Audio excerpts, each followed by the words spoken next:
What's up, guys? Welcome back to the WRPF podcast. I'm your host, Alex Uslar. Episode 44, less than 6 weeks out from the Ghost Clash. And again, we're going international with some of our international roster. Today, we have Boris Tsvetkov. All right. He was giving me a tutorial right before we started recording on how to say it. I think I got pretty close. Pretty close. Me and Boris already just exchanged a couple words. When I DM'd him, I was like, "Hey, how's your English? I'd love to interview you for the podcast." He said it's not really good. So far, man, you sound pretty good. That's good. Yeah, man, hell yeah. So, like I said, we're just gonna. I want to hear a little bit about you. You, in my opinion, came out of fucking nowhere. You burst into the powerlifting scene by winning ABS Pro 5. No one knew who the hell you were here in the US, okay? And you shook us all. So every time I kind of do these interviews, I like to have Open Powerlifting open to kind of run play by play through your history in the sport of powerlifting. But before we get into your history in the sport of powerlifting, I'd like to know a little bit about what were you doing before powerlifting? Were you playing sports? You're from Bulgaria. Before we get to like the powerlifting scene there, what were you doing previously before that? Actually, I played football in the very young age for me, basketball and volleyball also. I did jiu-jitsu, yeah, some martial arts. And after all of that, I became with powerlifting. I just realized that I'm stronger than everybody else in the gym at my age. And I decided to give me a chance to the opportunity to lift more weights and become training. I Yeah. love it. So football, obviously referring to soccer, right? Not American Yeah, football, but yeah, yeah, football yeah, over yeah. there. Soccer. You were doing that through like grade school, like high school over there. And did you begin doing that in college as well, or where did kind of that pivot point come from? This is in my young age, like 10, yeah, 10 years old, something like that. Very young. So, And at what point did you get exposure, not even to powerlifting, but just to working out and going to the gym in general? Were you doing it for sport? Were you doing it just on your own, going to the gym and working out? And what age were you? I did it on my own at 16 years old. So you And found a local gym and you're like, I want to get stronger, and this is what you started doing. yeah, in my country, to be stronger, it's important thing. And this was a good reason to become a powerlifter for me. Yeah, Interesting. when you are young, When you say that in my country, it's important to be strong. In what regard is that? maybe because before some years we were very strong at weightlifting and wrestling, and this is something like a national uh, idea to the nation likes strong guys. That's very interesting because, like in the U.S., for example, Olympic lifting is weightlifting, right? Is one of the least known about sports, least cared about sports. There's no government funding. The government doesn't care about Olympic lifting, right? They care about things like gymnastics, track and field here in the United States. Those are more the things that people see and respect. Yeah, Most Americans, you ask them if they know about weightlifting, they know about being strong, especially like 10 years ago, they have no idea what that meant until CrossFit, Olympic weightlifting wasn't big. But Eastern European countries, it's the complete opposite, right? Weightlifting yeah, and wrestling is one of the prize sports of a lot of those other countries, outside of the US. And like you said, had some of the strongest teams and putting out some of the best athletes. And to my understanding, was like very government supported. The government's funding these athletes. It's essentially like a career over there, right? yeah, yeah, yeah. Yeah, different countries, and I don't know how this become. So with that, Olympic weightlifting, wrestling, they're big, they're known. So being strong is being respected. You start going to the gym at 16, right? like you said, you knew about the sport of weightlifting because that was big and international in your country. What was your exposure to formal powerlifting? Did you see some kind of powerlifter? Did you see some kind of program on the internet? What was it that made you understand squat, bench, deadlift means as strong as possible as opposed to snatch and clean and jerk? Actually, I just wanted to gain some weight because I started to go to the gym when I was playing jiu-jitsu. And with this idea, I just tried to lift heavy. And at my very first deadlift attempt, there was 220 kilos at 16 years old That's nuts. without even lifting before so heavy.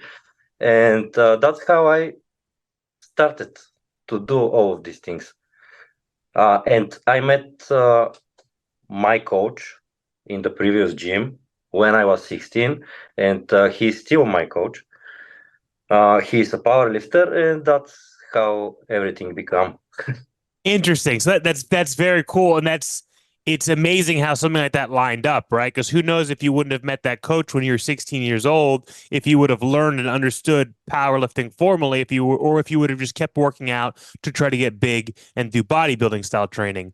So you met this guy at this time. So you're 25, 26 now. So this was around Yeah, 2014, right? About 10 years ago. yeah, yeah. So at that time, how big was the sport of powerlifting in your country? Was it very big and popular, or was it again more weightlifting, wrestling, etc., and this was just a complement to it? It just was becoming more and more popular. It was the beginning of the sport, and the people just liked it. They just become liked it.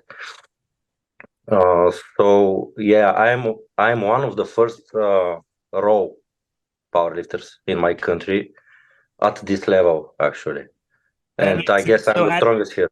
before it was probably a lot of IPF lifters competing in single ply, right? Yeah, yeah, yeah. That makes It sense. was popular, but with single ply. Got it. So take me through those first couple years of you starting to powerlift. 16, 17, 18 years old. You have a coach, you have someone who understands powerlifting. You're training raw. What was some of your exposure? Because again, in your country, it was a lot of single ply.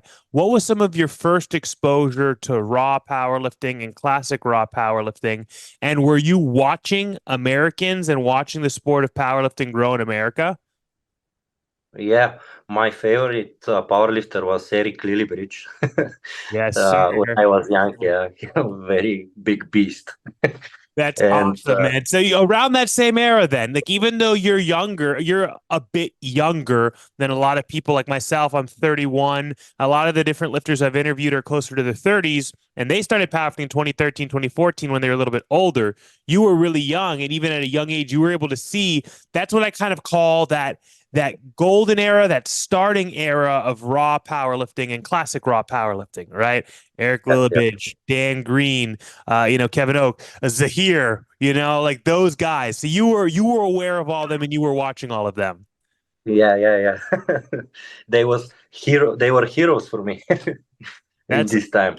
that's awesome, man. So going through those first couple of years, right?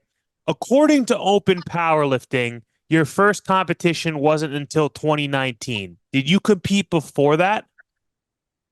Yeah, I was competing at national level, and I'm not sure about the first competition in open powerlifting, but my first international competition was in Canada for IPF World Championship for juniors. Maybe it was 2018. Yeah, it wasn't something special, but I'm not sure if this is in open powerlifting. But this is my first international competition. And Interesting. one year after that, uh, my last IPF competition was European Championship when I become absolute champion for juniors, and then I just quit. And go to your federation, but in Russia. Okay. Yeah. So that's the first competition it shows. It shows that European classic championships, right? Where you competed raw. So before that, it was one other competition but to go to that other competition, you probably qualified, did something on a small local level, go to essentially a world championship, you win, right? And this is all you're 21, you win as a junior, right? So you made huge milestones those first couple years of training, right? So that first competition recorded in open powerlifting in 2019, raw squatting 705 or 320 kilos, benching 207.5 kilos, deadlifting 350 kilos. Like that's Yeah. big. You won a huge championship, right?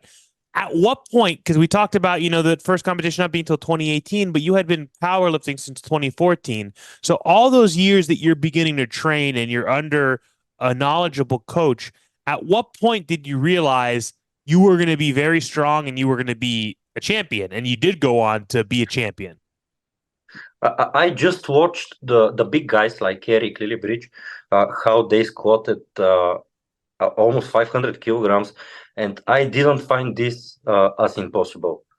And maybe this is the reason that I am at this level, because I know that everything is possible. I know my powers, my strengths, and the powerlifting is for sure my strength. uh, so yeah, I just love it. So take me through that period from after 2019, the end of 2019, winning European championships. You didn't compete again until the end of 2021. Obviously, COVID yeah, lockdowns likely played a part in that. And then you making the decision that you want to switch over, leave the IPF, compete in the WRPF, compete in an untested federation, and continue to push your limits as much as possible, right? So take me through that period after that last IPF championship into COVID and into your next competition after COVID. this was pretty hard um, time for me, because 2 years without competitions, um, I was feeling bored. I didn't want to go to the gym because there were no points that I'm aiming.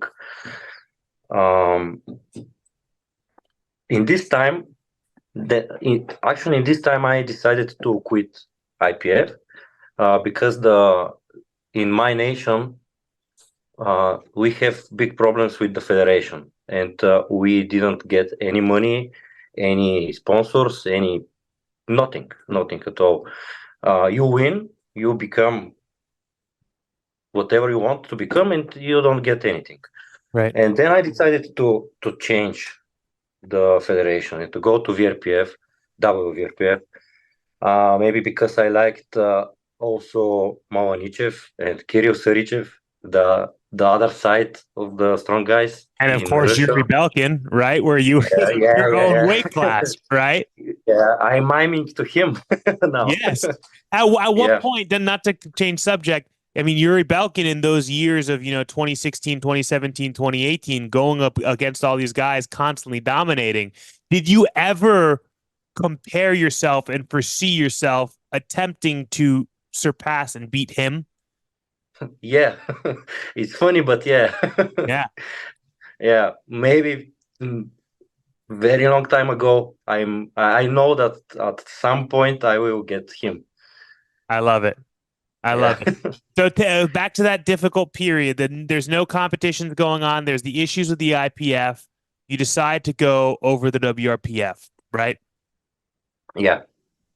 So at what point did you decide a competition? At what point did you set your sights on that and that? Uh, can you ask me again? Sorry.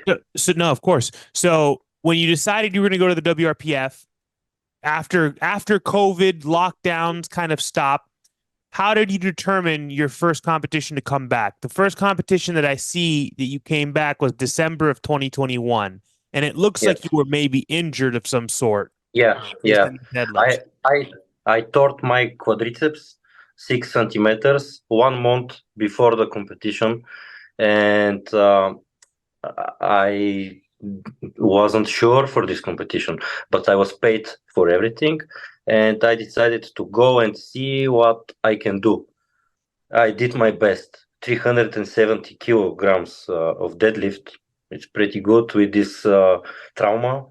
All my leg was blue because of the torn muscle. Uh, Maybe this is something that builds your character. Yeah, not to win the competition. I won, but I was there for something more than that. To beat myself, to Right. give my best. And look at what you did. Even with you're only right coming over to a new federation with a torn quad. You hit under your best squat, right? But you're able to surpass these other numbers and still PR your total, right? But again, that history and looking at these numbers, it never showed what you were truly capable of or what you truly could do, right? Yeah, yeah. I was having 380 kilograms squat at my uh, prep before this competition, 221. Yeah, I was very strong there. And with some issues after that, I didn't have the chance to realize to make my best, to do my best. And when I realized that I'm invited to ABS Pro, I knew that I need to give everything there just to show what I'm capable of. And it's crazy because that's a long period of time, right? 2 years that you had this potential performance in you, 2 years that you had hit these very big numbers, which would have made you people aware of you and people aware of what you could do, right? But because things just didn't line up, you weren't able to do it. But when you did do it, it was done on the best possible platform for people to be aware. We got to watch out for this guy, right? Yeah, this is something I'm happy for. Uh, you're good when you do your best at the hardest platform. At the gym, everything is strong. At the gym, everyone can lift heavy, but when there are tough guys that want to beat you, there is the place that you must be strong. Right. Actually. So take me through that period of 2022, right? With some competitions, some just it looks like a single or it shows it looks like multiple, but it's all one competition because it has you deadlift only, push pull, and full power. So you only had one competition in all of 2022. And with that competition is how you received your invite to ABS Pro, right? I have two competitions, but one of them isn't in open powerlifting. There were European Championship at WRPF, again in Russia.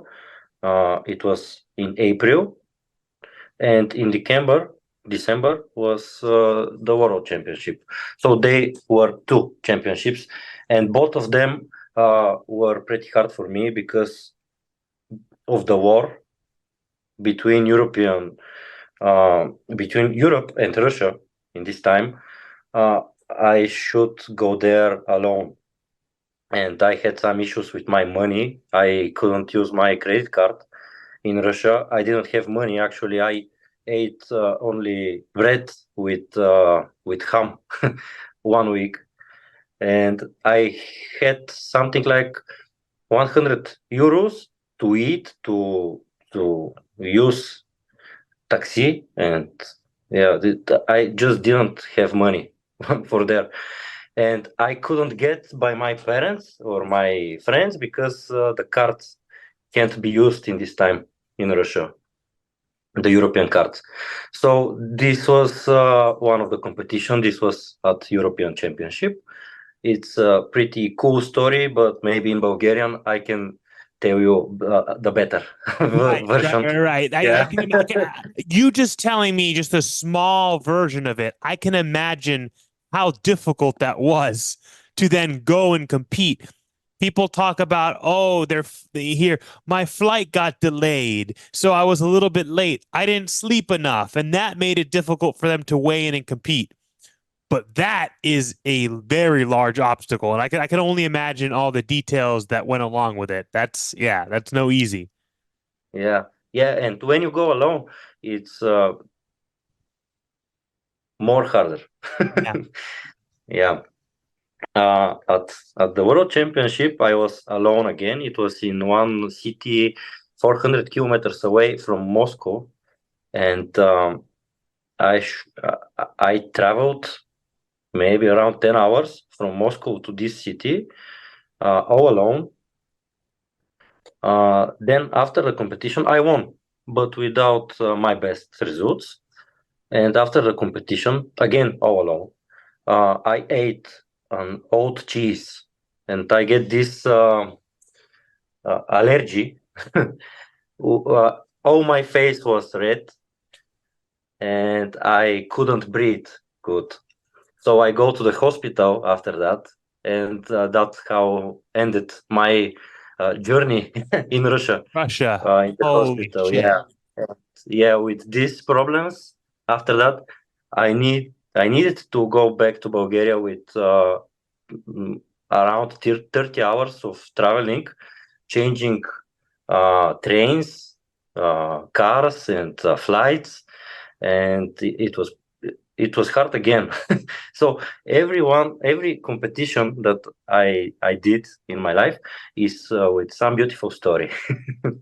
And that's what makes it special, right? It's the memories and Yeah, the experience. yeah. But I'll tell you what, now when things, because there's a lot of difficulties with certain traveling, but obviously there's nothing like that difficulty of traveling in Russia. I'm now curious to hear about how your experience was finally getting a invitation to a pro level competition that is seen by people all over the world, right? Because the WRPF European Championship, World Championships, for the most part, Americans never see any of it, right? Any of it, with the exception of when Yury Belkin used to compete at them, and then one of his deadlift videos would go all over the internet, right? That was the extent of it. Honestly, here in the US, a lot of people are like, wait, they have 5 deadlift attempts. There's a live band playing on stage, like all this, there's fire, all this crazy stuff, right? I'm sure it's a good experience, but people aren't aware of it. So even with your results of winning it, people aren't becoming aware. But ABS became aware of you, and then they invite you to their competition. So I can only imagine how good that felt, right? Because you've been watching professional powerlifting and powerlifting where there's competitions with money and the best going against each other for years now, right? You've been aware of it. So now here was your first opportunity right away. I'm sure you were excited and trying to figure out how to accept that. So take me kind of through that period. uh, I knew it's the most important competition in my life, and I needed to show my best. I give my best there in my prep, physical and psyche, in my mind, in my physique, everything.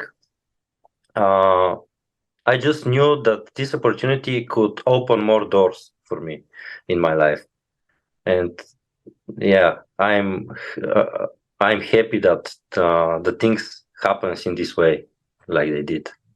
And it sure as hell did, man. Because I tell you, I've been a fan and I've loved powerlifting and I've been running professional powerlifting competitions for years and years and years. And I've seen a lot of new lifters come out and make amazing performances and make a name for themselves.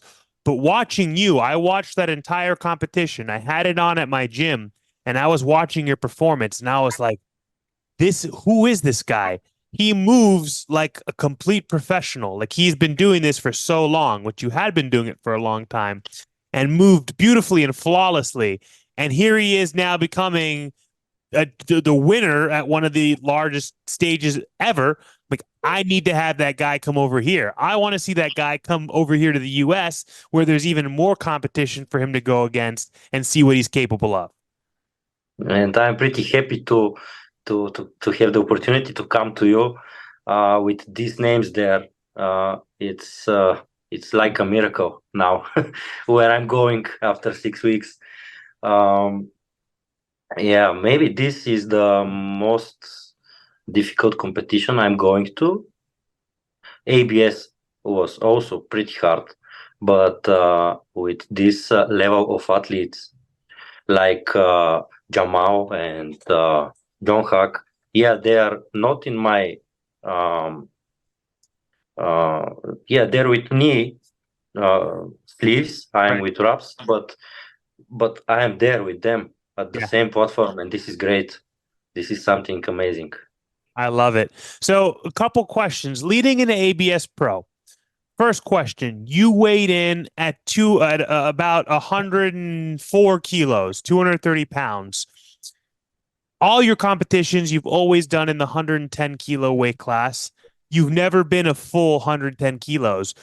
Do you have to cut weight for competition, or do you sit at your weight class?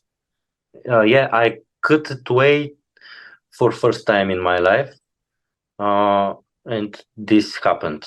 104 kilograms. Maybe if I change my food, I can get under 100, but I'm not sure in this time. Let's see the next couple of weeks what's going on, how I'm feeling. Oh, that's funny because I was going to say, so is that a future goal for 1 year or 8 months to do 100 kilos? But who knows? It might even be Oh, possible in 6 weeks. who knows? Who knows? That's awesome. I love it. Very, very good. What about your performance at ABS Pro, right? That 400 kilo squat, that absolutely blew my mind, right? Do you think your performance there was you everything that you had because you made a big attempt for a third deadlift even though you had one, right? Where do you think you had more in you? Do you think you could have made a different decision on the deadlift? Yeah, we are talking about ABS, right? ABS. Yeah. Yeah. I just won. I knew that, and I wanted to give something for the crown out there. To yeah, some show. I love it. Because if you Yeah, would have hit your third attempt bench and your third attempt deadlift, it would have put you very, very close to a 2,300 pound total, right? yeah, I know you probably mainly go everything off kilos, right? But Americans have a lot of milestones in pounds as well, right? A 2,000 pound total, that's a huge deal in pounds, right? But then yeah, they'll go back to kilos. 1,000 kilo total is also a really big deal, right? Which you broke the 1,000 kilo total. yeah. Then they'll go to back to pounds. A 2,300 pound total is a big deal, you know? Um, so with that being said, going into the Ghost Clash mentally, what are some of your goals? Without telling too much to the competition, you said you never know what, because obviously this competition, body weight is important with performance because it dots, right? We already know who knows where the body weight will land, but strength wise, performance wise, how is your body feeling and kind of where are you looking to land? I'm feeling good. I'm trying to be safe at my prep, and I'm aiming for maybe 10, 20 kilos more at every attempt from ABS. Maybe something like 1050 kilos.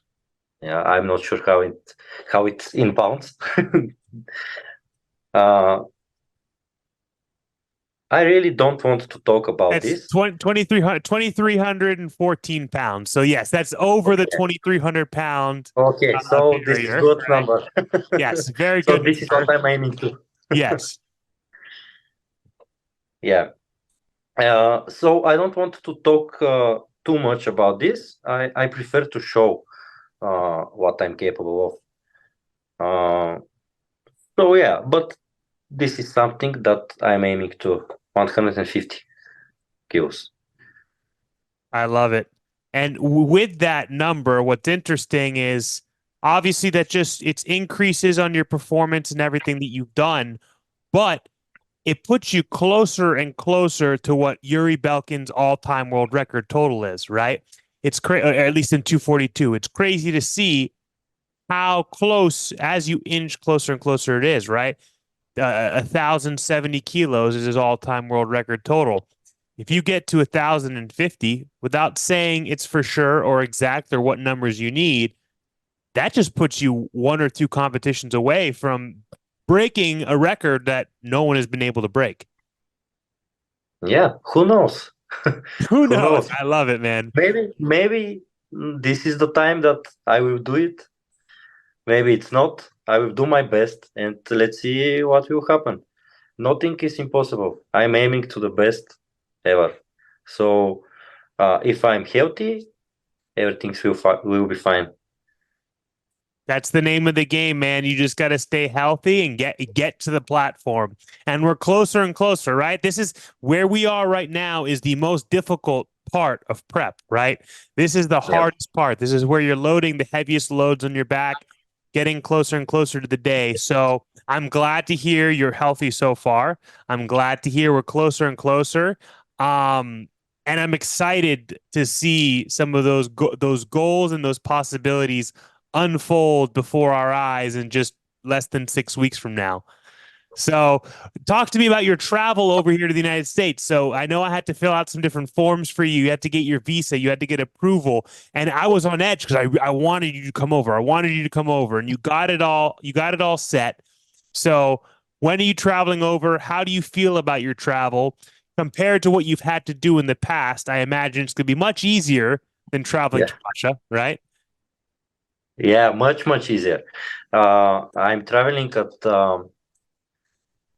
2nd of April, and we'll be there 5 days, 6 days before the competition. So my body can um, because of the change of the time and the weather, we, it's we call pretty we call hot. it we call it acclimate. So your body can, Yeah, acclimate. Yeah. adapt and acclimate. Yeah, Yeah, exactly. acclimate. So yeah, I need to acclimate to to Miami. I'm not sure it will be hard, and yeah, I will stay a few more days after that. It was very easy to have the visa. They gave me pretty easy, pretty yeah, without too much questions. They saw my history in powerlifting and they just gave me. It was easy. I'm coming with one friend of mine, so I will be not alone, and we're traveling around 12 hours. Not Yeah, bad. Not bad at no, all. not bad. Yeah, I'm not sure how I will stay so much time in this plane, but yeah, I have time to acclimate after that. Exactly, man. Exactly. I love it. I am so excited. Like I've said already on this podcast, like I've said on Instagram, I've been running professional level competitions for 6 years now, but this year's roster has the most amount of international lifters of any competition that I've ran. So it's super, super cool to see the lifters coming from different areas of Europe, the lifters coming from Australia, lifters coming from all over the world to compete. And this is going to be the best year yet. I'm honored that you're coming over. I'm honored to see your performance on my platform. And Boris, thank you for hopping on and thank you for telling us a little bit about yourself. Alex, thank you too. I'm really honored also for the invitation for this competition, and I hope to see you soon and to make some big weights on the Yes, platform. sir. Yes, sir. Yeah. Thank you guys for tuning in, and I hope you enjoyed this week's episode of the WRPF podcast.